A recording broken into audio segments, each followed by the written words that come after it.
Saudara sekalian, sore ini tadi kami mengadakan rapat koordinasi dengan Kejaksaan Agung, dengan Mabes Polri, dengan Menteri UKM, Koperasi dan Usaha Kecil Menengah, kemudian dengan kantor staf Presiden untuk membahas keterkejutan Indonesia, baik pemerintahnya maupun rakyatnya, karena kasus Indosuria yang sudah dibahas lama bahwa itu merupakan perbuatan hukum yang sempurna sebagai pelanggaran pidana, baik dari Kejaksaan Agung, Kepolisian, PPATK, itu ternyata dibebaskan, onslah oleh Mahkamah Agung.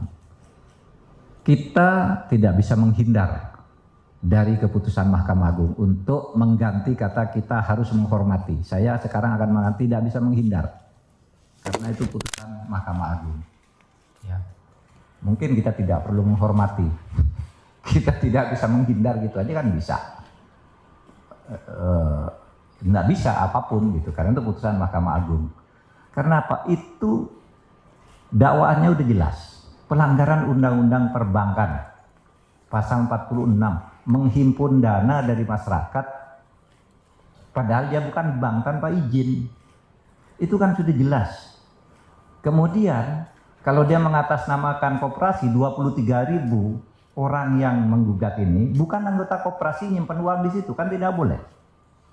Bisa juga masuk ke pencucian uang kan dakwaannya dari itu, tapi tetap bebas. Nah, oleh sebab itu kita tidak boleh kalah untuk menegakkan hukum dan kebenaran.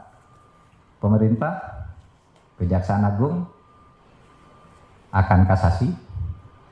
Kita juga akan membuka kasus baru dari perkara ini karena tempus deliktinya dan locus deliktinya setelah korbannya masih banyak. Kita tidak boleh kalah untuk mendidik bangsa ini berpikir secara jernih dalam penegakan hukum. Dalam pada itu, pemerintah juga akan segera melaksanakan putusan PKPU, Peradilan Niaga, ya, yang sudah memenangkan itu pemerintah ya, nasabah atau penabung untuk ya mengambil harta itu untuk dibagi. Itu putusan pengadilan, cuma masalahnya sekarang pengurusnya masih yang lama. Nanti kita akan melakukan langkah hukum. Dan untuk jangka panjang, panjang dalam arti di luar panjang sesudah ini, tidak panjang-panjang amat kalau waktunya, kita mohon pengertian kepada DPR. Kita akan merevisi Undang-Undang Koperasi, karena sekarang penipuan-penipuan dan pencurian uang rakyat itu, kalau Undang-Undang Perbankan ada pengawasnya. Kalau Undang Koperasi itu mengawasi dirinya sendiri koperasi, sehingga Menteri Koperasi, pemerintah tidak bisa ikut ke dalam. Baru sesudah terjadi dipaksa ikut oleh hukum.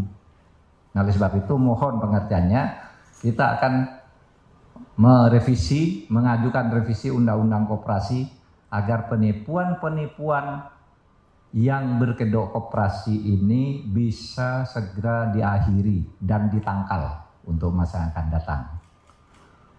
Demikian untuk kasus Indosuria.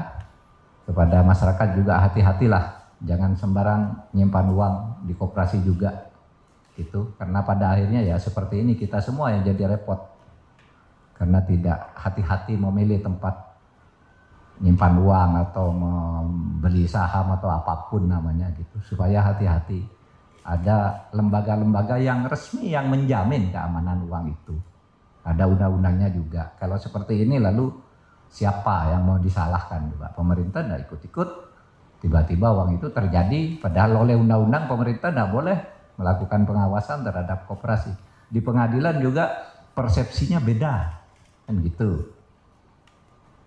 Tapi mari kita jangan takluk terhadap mafia-mafia dan penghisapan terhadap kekayaan rakyat yang seperti ini. Terima kasih.